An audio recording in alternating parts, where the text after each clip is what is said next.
and the importance of culture within the family structure. As African Americans, oftentimes, we have issues with our past.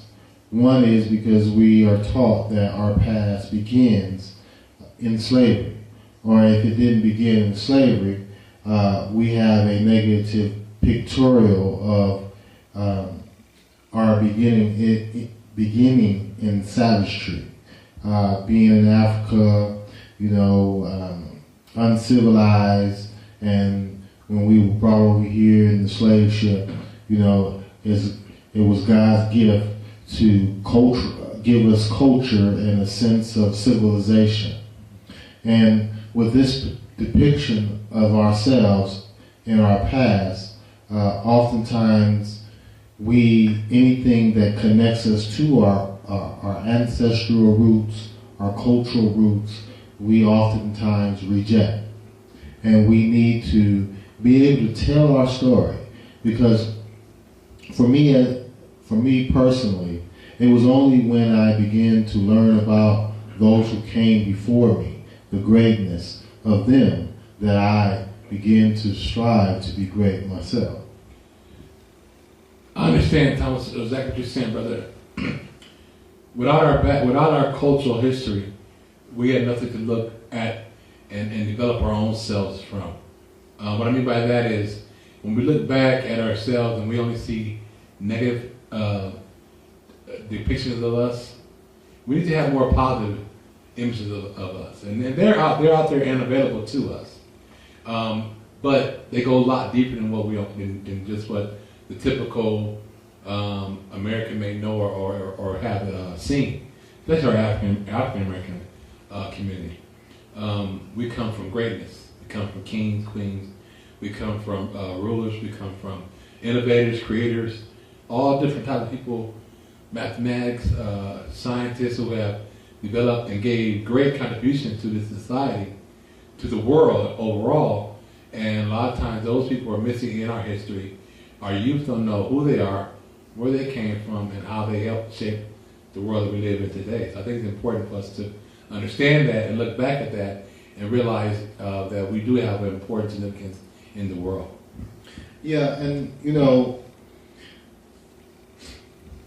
in the sense that, when our ancestors came here from Africa, they had a sense of God.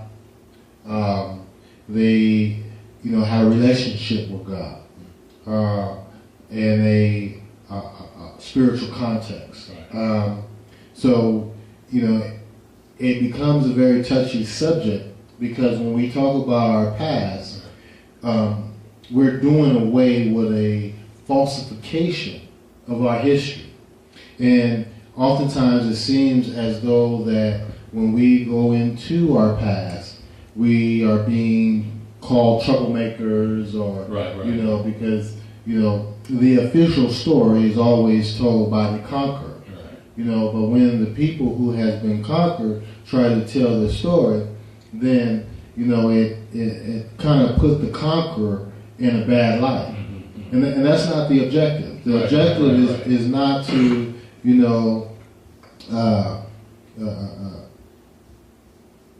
look negative on anyone else, but it is to know the positive contributions that we as a people have given, so that we can try to also give great contributions. If you don't see yourself in a positive light, oftentimes you won't aspire to be positive. Right. And first of all, we don't have the energy at the time to hate others. It takes too much energy, too much time. By knowing our history and looking back into it and wanting to know the true essence of our history, as like you said, it's only to develop us. Okay, initially it's develop us, so we understand where we came from, what we do, how we contributed. But also, lets other people know our history too, because if we don't know about other one's culture, we're all ignorant to what's really going on and what has really gone on. You know what I mean? So like you said, it's not something that we want to bring out and say, hey, these people did this to us and we're mad toward these people, or we hate these people. No, we're not about that negative energy. We're looking for positive energy that we could give to ourselves, give to our children, so they understand what was going on back then, and they can look forward to continue to build and make strides toward the present, where they are now and into the future. Yeah, you know, when you talk about building a house, you know, you have to build that house on a solid foundation. Correct. And, you know, our ancestors have contributed thousands of years, you know, to a foundation that we can build upon today. Right. And only if we knew the things that they contribute to, could we pick up where they left off and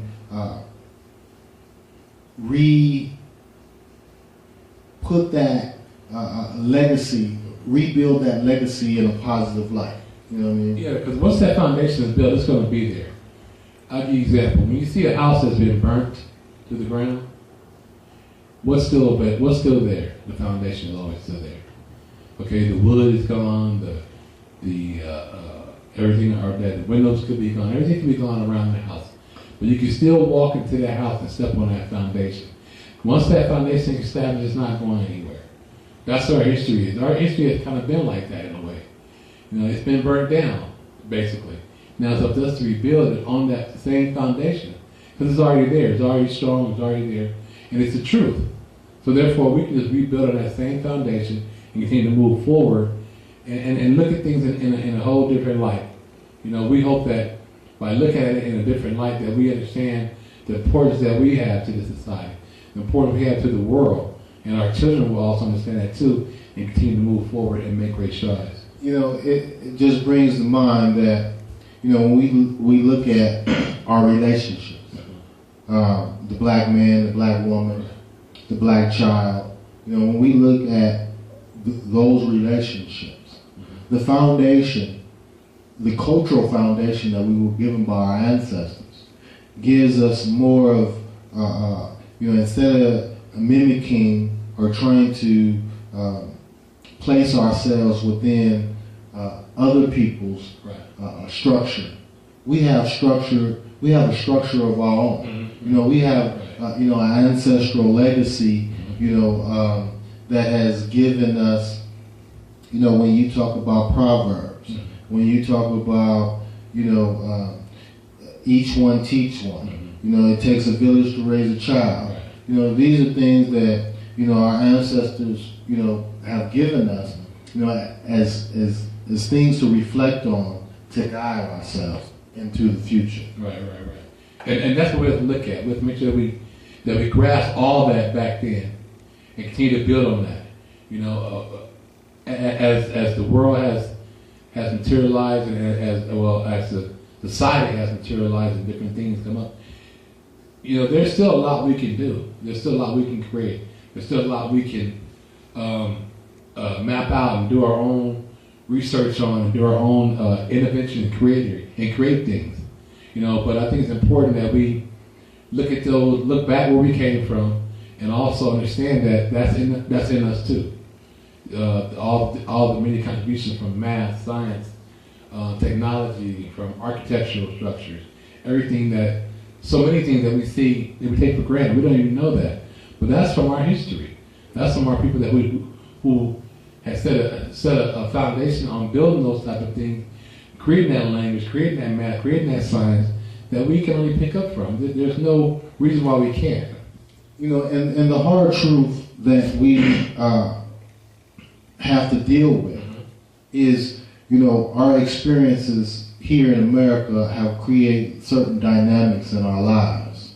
You know, when we talk about slavery, a lot of people talk about the Henry Lynch letter. Right. You know, there are a lot of things, ills that have come upon us through slavery. Correct. You know, a people being in slavery, you know, 400 years, you know, the effects of that is not going to be wiped away in 100 years. Exactly. You know, and so, you know, we have to really look at the damage, psychologically, mentally, spiritually, physically, that slavery has, you know, impacted upon us as a people. You know, when we look at our youth, You know, a lot of our youth are misguided. You know, we have to get back into the concept that every black child is my child. Right. You know what I mean? Exactly. We have to get back to every black mother is my mother. Right. Every black sister is my sister. You know, when we look at it in that context, then we have empowered ourselves. You know, because you look at your brother different than you will look at a stranger. You look at your mother different than you look at your stranger. Right. You know what I mean? So, you know, and then the idea of self, we have to expand the idea of self. Yes. You know, you are me and I am you. Right. And if I look at you as a part of myself, then I will not only do what's good for me, the person, but I will do what's right for me as the collective body. Right. Now you're speaking about reaching outside of ourselves. Correct. You know, it's not just about me. It's not as an individual or you as an individual. It's about how we progress together. I'm looking outside myself to help you also. I'm looking at the things that you're doing, positive, negative, and say to myself, hey, can I help this brother? Or can this brother help me? You know, it's not just, like you said, it's not just about myself, about me doing what I need to do, but reaching out. We have to reach out. That's the way it's going to happen. That's the only way it's going to happen, by us reaching back and saying to ourselves, we need to change our whole mentality, our whole way of thinking. It's no longer the individual, but we have been conditioned that way for so long that, you know, it's something that needs to be looked at and changed and worked on and continually pushed for us to make those changes where we believe in ourselves and others, and we learn how to reach out to others and understand that we're all one together. And if you're not doing well, I'm not doing well. It may appear that way, but in reality, I'm not doing well. And you know, when we talk about family structure, you know, traditionally in the village, you know, we had, you know, a process, ceremonies and rituals that we went through, you know, like rites of passage. Right. You know, we need to reestablish the tribal protocol, you know, the family protocol, you know, where, you know, the men do things together, the women do things together. And it's not looking in traditional African cultural context, the man was no greater than the woman. Right. However, they were both significant. They were two halves that made a whole. You know, when you look at God as being a male, a masculine figure, you know, how do you see the woman? You know what I mean? We have to rise above some of these concepts that we were given. You know, God, in the true sense of God, is beyond male, female. Right. It encompasses both. Right. You know what I mean? So God is just as feminine than masculine. Right. You know, we have to learn how to appreciate both aspects of ourselves. Right. You know what I mean? Because we couldn't be without our female counterpart. You know what I mean? And so it's not to look down upon the woman. Right. You know, we have roles, you know, that we need to play, and some of our roles have been switched. You know, the males are acting more feminine.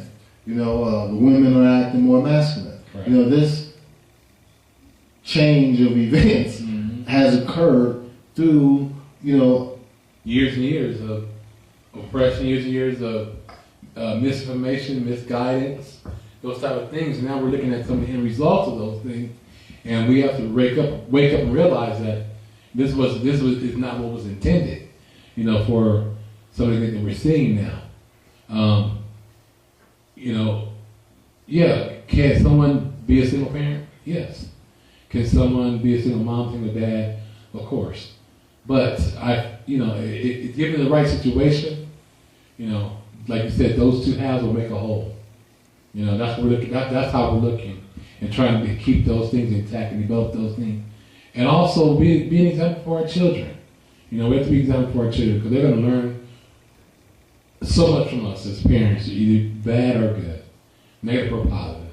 You know, so we have to understand what we're saying, our actions, everything that we do, the way we worship, the way we educate ourselves, the way we talk to each other, you know, from man to man, from woman to woman, from woman to man, from man to woman.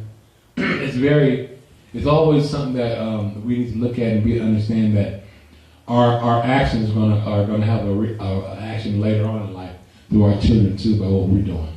So it's important that we always keep ourselves uplifted, trying to do things positive, so that we can continue. And things get tough at times. Understand that.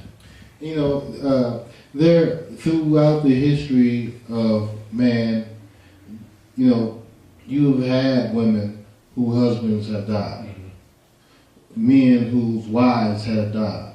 But when you talk about the context of the village, you know, that's why you have uncles and aunties. You know, because, you know, if the father is not there, the father is there because the uncle is there. You know, and this is the extended family. You know, we need to restructure our families, the extended family. I always hear about the older, you know, people talk about, you know, if I did something wrong down the street, my mama knew about it before I got home. You know, we need to recreate that model of the village. Right. You know what I mean? Yeah. And that wasn't very long ago either when that concept was going on. I can think when I was a young child, and how on our street, you know, any one of the parents on the street could tell you if you were wrong, if you were doing something wrong or doing something right. You know, they may tell your parents about it, or they just may tell you yourself, and you're gonna get together just by them telling you, because you don't want them to go tell your parents. You know what I mean? So you know, we had the respect for them, and they understood that we're kids, but hey, kids need guidance too all the time. There's never a moment really where they don't. So you're saying to yourself, hey, if I can help this kid be a better child, he knows that his parents wouldn't appreciate what he's doing. So I'm going to speak to him and tell him, hey, knock that off, don't do that. It could be a minor thing, or it could be something huge. But the like you said, the whole basis is that the village is going to help raise that child. You know, and in our case, it was the people on our street. Back in the day, it was villages, the actual villages that did this. You know what I mean? But the concept is still there, where all the adults help in, pitch in, give good guidance, give good structure to the church that are coming up behind them. Yes. You know, we have to, we don't have to reinvent the wheel. Mm-hmm. You know, the knowledge, the wisdom, you know, that our ancestors left us is there. You know, we may have to do a little searching, you know, a little research, but it's there. You know, they have given us, you know, when you talk about Timbuktu, you know what I mean? The reason why they say Timbuktu, because it used to be, you know, a university used to be in Timbuktu. Right. You know, and it was world renowned. You know, when we talk about, you know, you say Egypt, mm-hmm. You know, we call it Kemet. Egypt is the, right. You know, Greek equivalent of Kemet. You know, Kemet was world renowned. Mm-hmm. You know, Kush. You know, right. A lot of times things have been relabeled, right. And right. Through the word game, you know, we lose. We don't know what we're looking at, right. And that's why it's very important to know your past, to know your history. Like in a way, we have to question all that we know or understand right now. We're not sure where a lot of these terms came from. We're not sure who developed these terms. We're not sure about a lot of the things that we thought were true when we come to the history that we received in Western civilization. But if we look back on it and research it for yourself and go back to as far as you can, you know, you'll understand that the influence that we had on all these places across the United States. From Europe, across the world, I'm sorry, you're right, across the world, from Europe, China, Japan, Denmark, Holland, all those different areas across the world, Africans had a major influence in those areas. But you know, if you ask the average person on the street and about that, they wouldn't know that. You know, this is something that needs to be researched, and it's really important for our children to understand it, that they can understand and realize the contribution that they can make based on what was already made. You know what I mean? Because greatness comes to greatness, so we can continue to excel and do well. And it's time for tough love. Mm-hmm. You know what I mean? The black man. I know that we have been in a difficult situation since our presence here in America. Right. As many of us have died through the struggle on the front line, and I understand that, during the 60s, I mean, they tried to kill everybody. Exactly. Everybody that was considered a leader, they tried to kill. Yeah. You know what I mean? And so I can see how, it was that video that we seen, Hidden Colors. He was saying that the leadership today have become deal brokers. Right. You know what I mean? Whereas instead of, when there's a situation that breaks, just like Trayvon Martin, when the people got all riled up, and when the leadership came in, the leadership objective was to bring calmness. Yeah, to bring calmness. Right. And when you look at the situation, and I don't promote violence, I don't promote any destructive behavior. Right. However, there's a time and place for everything. And there has been multiple. When you talk about violence, we have been on the receiving end of violence ever since we've been here. Exactly. And when it comes to us, responding to being on the receiving end, it's about being passive, right. And dealing with things in a different way. Sometimes, it's been a debate. Yeah. When you talk about leadership, you got Marcus Garvey. You got a lot of different leaders that believe in different methodologies on how to bring about the positive end that we need. The change we're looking for. And my idea is that all methodologies, should be used in conjunction with each other. Right. You know what I mean? Because we exist on many different front lines. And just like you have the Army, the Navy, the Air Force, these are different military institutions that, are on different lines. Right.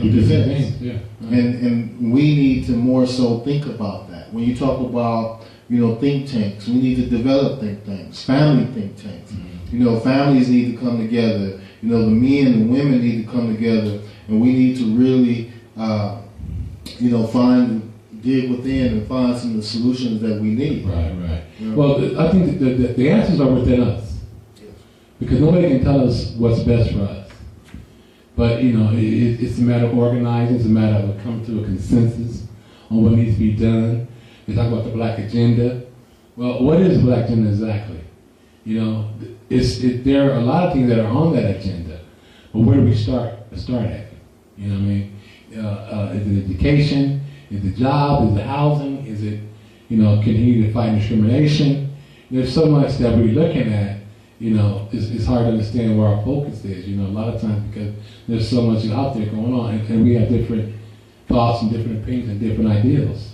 And that is the whole purpose of organization. Because an organization has different departments. Right.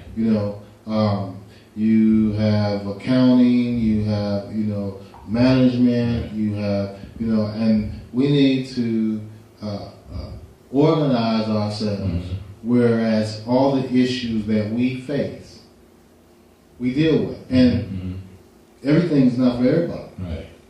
Everybody's not designed to be a warrior.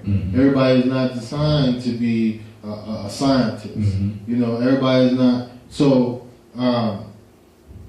the talents, when we, find the talents in our children, regardless of what those talents are, we need to nourish those talents, because those are the lines that our children will stand on.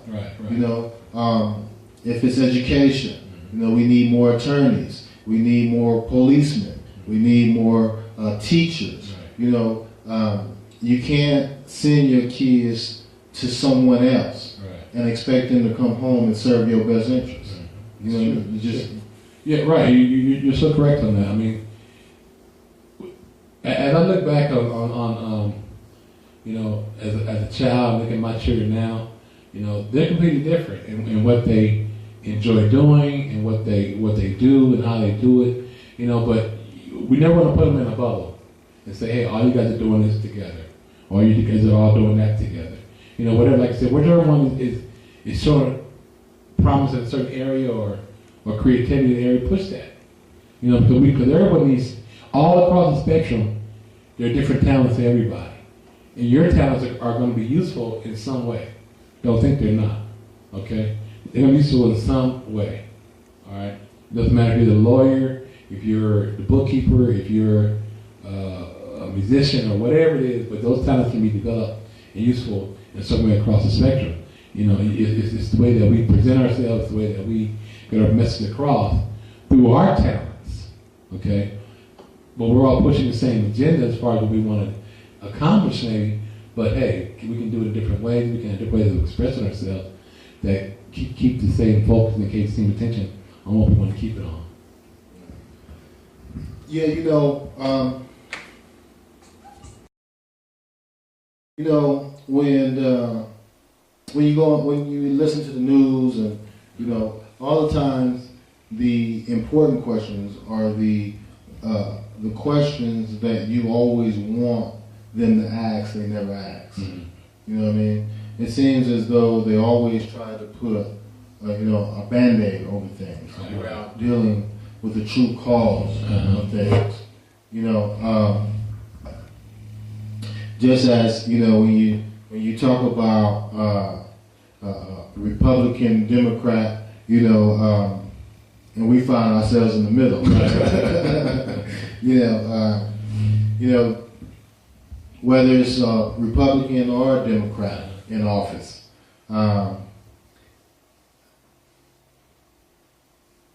they never seem to speak to the true issues that need to be spoke to, you know, when it comes to, you know, black folks in America.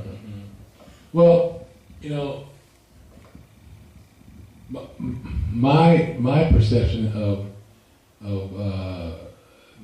Congress or politicians in general is basically that you know, this is a position that they have been elected to. I understand that, and number one, they don't want to lose it. Okay, they don't want to be pushed out of that area, out of that spot. So they're going to do, it appears, just enough to try to keep everyone happy a little bit, in a way. But to get down to the root cause of issues and really do something to, or really speak about doing something, because I'm not asking them to do anything for me per se, but they do have a microphone, they do have a bigger audience they could touch. They do have maybe more resources, or maybe more people that are influenced by them speaking and things of that nature, that where they could also make a major impact on certain issues. But to get to the real root issue of the cause will cause them to have to take a side. You know what I mean? They'll have to take a side. And we don't mean Democrat. I don't mean Democrat or Republican side. I mean side with the people, or side with, or don't side with people. You know, this depends on what the issue is. And sometimes they may feel that may be threatening to their career. So they're going to kind of, you know, toe the line and just get enough done where they, you know, are still maybe thinking about it or kind of working on it, but not in reality, not really working on it, you know. And that's what frustrates people so much, is that they feel their elected leaders are not sticking their, are not taking their full opportunities to address the issues that they were elected on, basically, or had the opportunity to influence within the area. You know, I think that, you know, when you talk about politics, I think the area of politics that truly matter, I mean, all of it matters in the sense of, you know, how our lives are affected. Right. But what is preeminent on how our lives is affected is local government. Right. You know, just like we were dealing with the Melrose tax. Mm-hmm. You know, Also, you know, when we talk about our public schools, Right.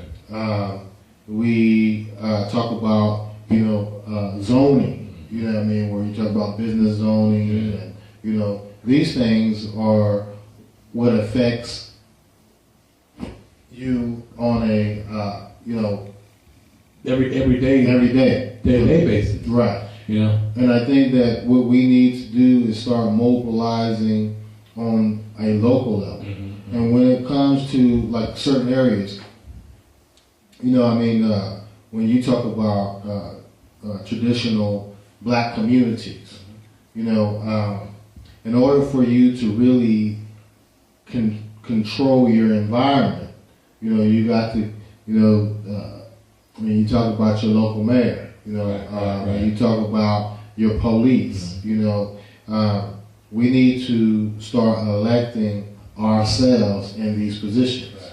You know, we talk about family empowerment, family mobilization. You know, it would be in the best interest to families, you know, to mobilize in a common area so they can have a majority voice. Right. You know, or they would be a major influence in a particular area. Well, you know, you spoke about zoning earlier, and not only does it come in what you spoke about as far as zoning for, what did you say zoning was for? For like, you know, business, what type of business. But also, you know, now, well, I'm not going to say now, but it's been going on for a while, and we're hearing more about it now, is the zoning for voting, in a way, where they're going to take certain areas and give it to certain people because they know these people are going to re-elect the particular congressperson, and they have a great chance of staying in office longer. Gerrymandering, what they call it, where they're rezoning districts and people are taking certain areas that used to be a certain way, but now the areas have changed, so they don't help certain people anymore. What that does, it like certain areas that were zoned were broken half. So it divided the vote up. Right. You know what I mean? So, you know, certain areas that were traditionally, whether they be African American, Hispanic, you know, they broke up that zone so that, you know, it would decrease, you know, that majority the number of votes into a minority. Right. You know, and these are things that, you know, we have to look at when we talk about, you know, the African American community. I mean, you know, the neighborhood that we grew up in Carson, you know, it was a affluent, upper middle class black community. Right. It's still pretty much that. However, there are a lot of areas that used to be black communities that's no longer black communities. Yeah, right. You know what I mean? And so when you're talking about holding ground, you know, we have to learn how to hold our ground. Right. You know, I don't, you know, different people that mobilize in the ways that they mobilize, you know, more power to them. But we need to learn the art of mobilization as well. You know? That's important too. I mean, you know, and a lot of times we see ourselves as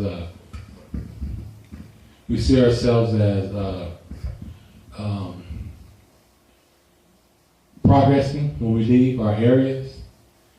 We may move out some to a bigger home or things of that nature, but in reality, if we're able to, you know, maintain, like you said, maintain those homes, if we're not even in them, but can we maintain the property that we used to live in, it will be important too, because we can determine what's going to be done with that property. That's our property still.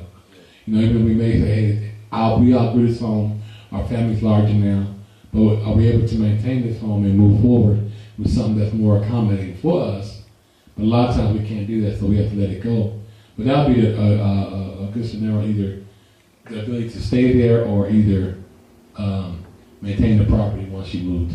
Well, you know, like Los Angeles, even a 2-3 bedroom shack. You know, when a lot of us sold out in our communities and moved to other places to get bigger homes. Now we can't even afford to move back into that shack. You know what I mean?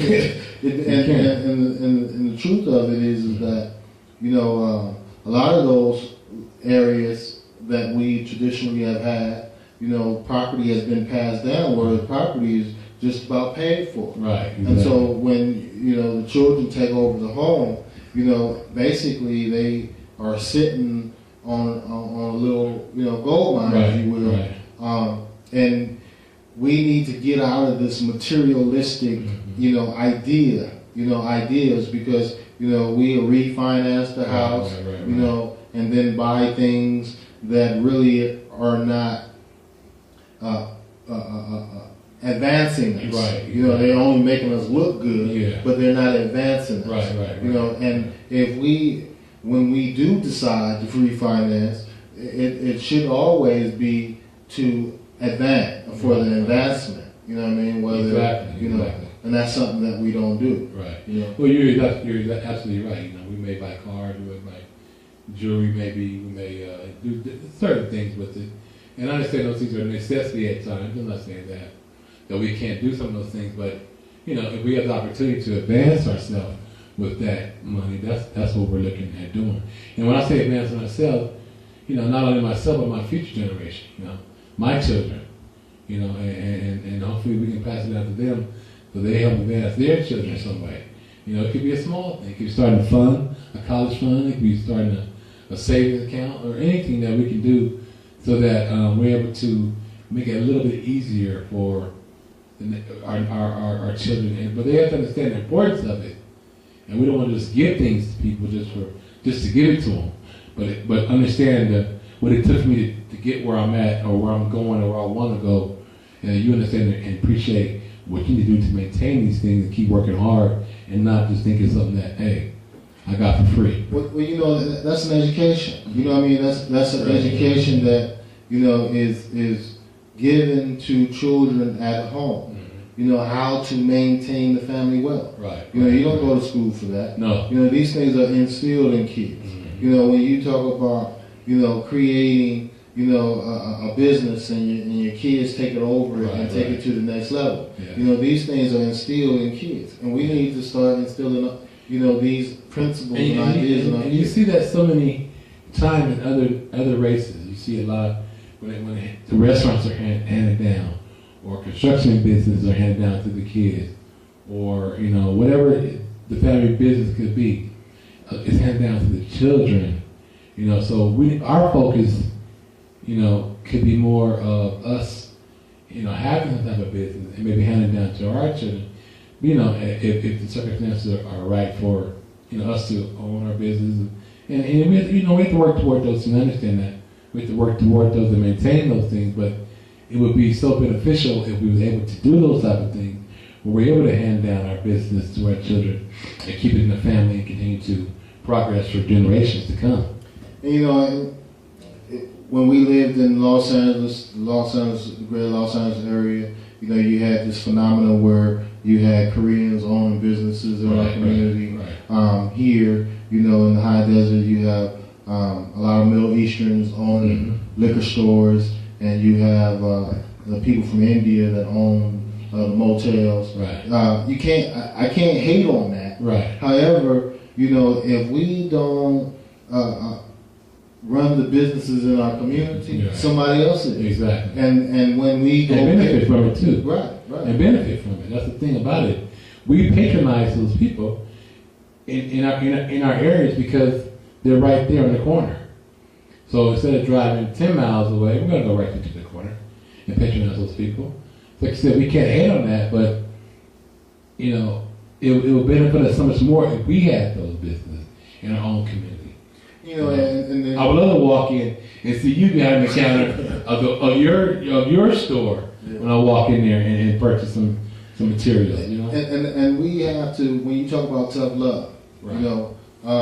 A lot of times black people go into business and they talk about other black people don't patronize me, and the thing, a lot of times it's all about economics. Right. You know what I mean? Right. If the Asian is selling it cheaper than you, and you dealing in a low income area, right. then quite naturally, people are going to want to get the most for their money. Exactly. And we have a tendency, as soon as we get a business, we ain't made no money from it, but we want to look like it. You know what I mean? We want to get a house, a car, and we got to pay on these things, and so we got to have our prices up to maintain our standard our lifestyle. Yeah, and we have to get out of that. You know, when you look at other models of people, and it doesn't just have to be other models of people as we talk about race, but it's only the African American that has a tendency, you know, of doing things a certain way. When you have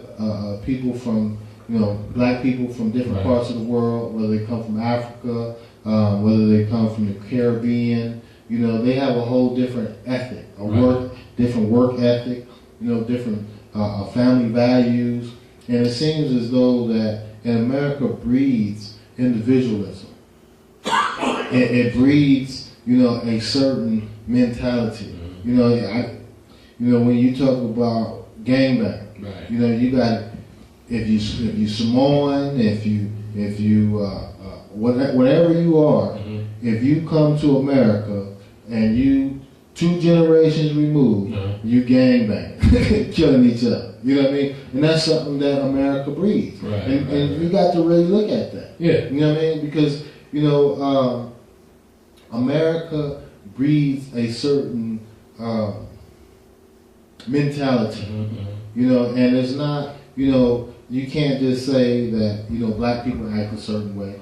You know, it has something to do with the imagery that they always see. They always hear about. It's continually perpetrated and pushed by those in the media, society, whatever, and you know, after a while, a lot of people begin to believe that. You know, this is what we do. We're only good at this, or only good at that. But in reality, we're good at so much more. We just limit ourselves to a certain spectrum of activity. You know, we need to start learning how to expand ourselves. You know, when you have, you know, people who, once their kids get out of public school, then they go home and then they get their cultural orientation. You know, we need to, you know, really rethink our activities, our way of thinking, you know, our behavior. You know, I understand the whole, you know, being without you know, growing up without a father, you know, not having male images, positive male images to follow. I mean, when I grew up, I mean, you had different strokes, which, you know, you had a white man, which was, you know, a black savior. You know, you had, you know, George Jefferson, which he had money, but he was a buffoon. You know, he didn't like white folks, but he couldn't articulate. You know, so, you know, when you looked at him, you know, you was like, he had no cause to not like white folks. You know, when you look at a lot of the, you know, you had Good Times, which was a